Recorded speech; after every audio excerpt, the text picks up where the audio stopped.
A gente já tem aqui, então, informações, a presença do Gustavo Uribe. Eu já falei para vocês, para quem está chegando agora, a semana inteira o Uribe vai estar com a gente aqui no estúdio do Visão, em carne e osso e perfume e pedido de comida, tudo isso. Bem-vindo, Uribe, boa tarde. Leandro Rezende também vai entrar aqui agora com a gente. Ele sim, um holograma ainda, né, Leandro? Boa tarde para você. Ô, Leandro, já tem até ação enviada ao TSE para impedir que o presidente Jair Bolsonaro, mais uma vez agora, né, já tinha em relação ao discurso que ele fez lá da sacada da embaixada em Londres, e agora esse discurso da ONU para que não seja uma peça de campanha, porque ele está falando como chefe de Estado, presidente, não como candidato. É isso?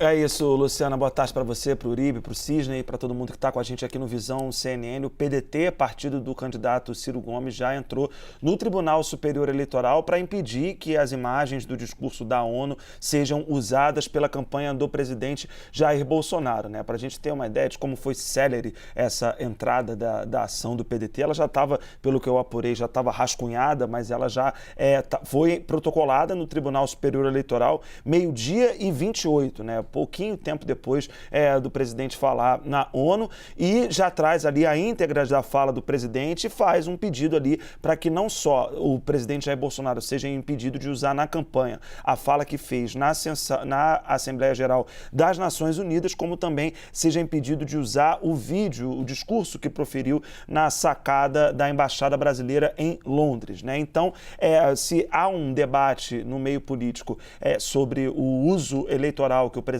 fez da prerrogativa histórica que o Brasil tem de falar primeiro na Assembleia Geral das Nações Unidas, o PDT deixando claro aí qual é a sua visão, né? A visão de que o presidente foi para a ONU para fazer palanque eleitoral. E há esse pedido, portanto, imediato para que o presidente seja vetado de usar, sob pena de multa, esse discurso que fez na ONU lá na sua propaganda eleitoral. Há também um pedido de explicações, né, por parte do PDT, que assina essa representação, que foi, como eu disse, 12h28, já estava lá protocolada no Tribunal Superior Eleitoral, uma reação bem rápida de um partido de oposição ao presidente Jair Bolsonaro ao discurso que ele proferiu lá nas Nações Unidas.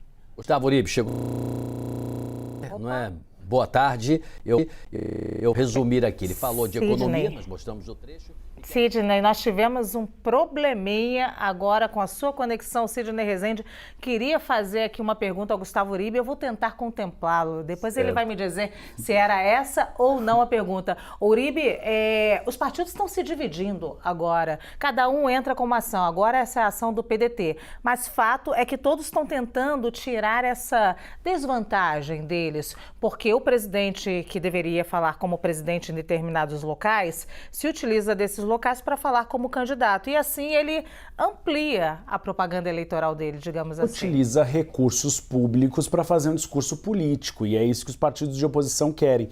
E é bem pontuado, porque aquele discurso na varanda no Reino Unido durante o velório da Rainha Elizabeth foi o PT que ingressou, agora o PDT.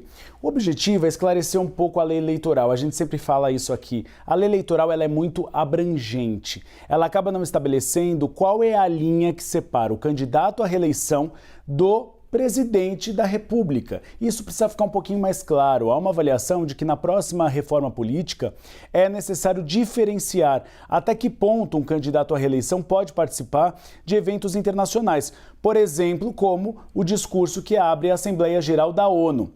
Há essa avaliação de que isso precisa ser melhor discutido. Você teve, por exemplo, o presidente Jair Bolsonaro fazendo um discurso mais para o público doméstico. E já era mais ou menos programado, e é comum que um candidato à reeleição faça. A reeleição é um processo muito recente no Brasil, desde 1998. Então a gente ainda está aprendendo como lidar com o expediente da reeleição quando você tem um candidato que tem que cumprir agendas públicas como autoridade nacional do Brasil. O presidente Jair Bolsonaro fez alguns acenos ao agronegócio, falou, por exemplo, que houve uma diminuição das invasões de terra em seu governo, fez um aceno ao eleitorado feminino, onde ele tem um pouco de dificuldades de crescer, citou Michele Bolsonaro e fez alguns comentários com críticas ao PT, não citou diretamente o ex-presidente Luiz Inácio Lula da Silva, mas disse que houve um presidente que foi condenado até em terceira instância. E ele fala em extirpar a corrupção. E aí a gente faz aquele adendo. Na verdade, a gente teve escândalos também no atual governo. Por exemplo, o escândalo do Ministério da Educação, quando você teve pastores evangélicos atravessando algumas decisões em troca de propinas e barras de ouro. Você teve também a questão do tráfico internacional de madeira brasileira, que ainda está sendo investigado. O presidente Jair Bolsonaro, então, acabou cedendo um pouco aos pedidos da equipe à reeleição para fazer essas sinalizações. E cedeu, viu, Lu?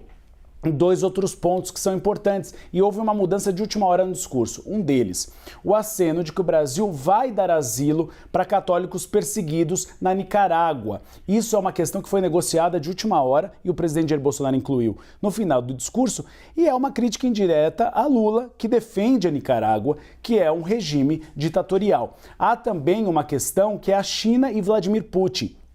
Jair Bolsonaro foi recomendado a não citar a China, nosso maior parceiro comercial, e Jair Bolsonaro não citou. E aí houve um ponto que era justamente não elogiar Vladimir Putin, porque ele não é muito bem quisto na Organização das Nações Unidas. Então aí o presidente Jair Bolsonaro saiu pela tangente, defendeu o cessar-fogo, fez um aceno defendendo que não haja embargos econômicos à Rússia diante da guerra da Ucrânia. Falou que sanção não era o melhor caminho, nem sempre, justamente, né? Que há aquela possibilidade de um acordo. A gente lembra que o próprio presidente Jair Bolsonaro falou com Vladimir Putin sobre a possibilidade de Vladimir Putin exportar para o Brasil combustíveis, ainda não chegaram esses combustíveis, mas ele acabou não citando Vladimir Putin, então ele acabou cedendo tanto ao Palácio de Itamaraty como à equipe reeleição. Mas, repito, foi um discurso eminentemente para o mercado interno, ou seja, para o eleitorado brasileiro. Muito bem, falaremos muito ainda sobre isso.